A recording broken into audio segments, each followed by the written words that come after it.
Di dalam nama Allah Bapa dan nama anaknya Tuhan Yesus Kristus dan nama Roh Kudus yang menciptakan langit dan bumi.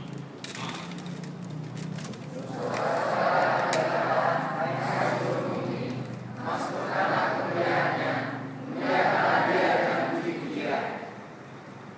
Katakanlah kepada Allah betapa dasarnya segala pekerjaanmu. Oleh sebab kekuatanmu, musuh-musuhmu tunduk menjerat engkau. Haleluya.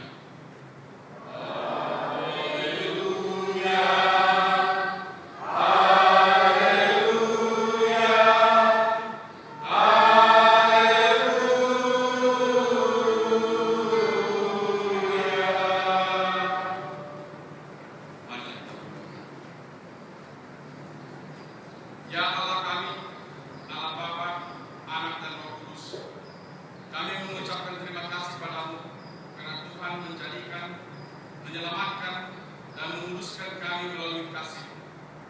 Jagailah kami dari mara bahaya dan pencobaan. Hiburlah kami pada waktu kesusahan. Bantulah kami kalau jatuh. Pimpinlah kami di akhir hidup kami agar kami masuk ke dalam kerjaan. Sanalah kami memuji Tuhan dalam hati dan perkataan yang baik.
Bye.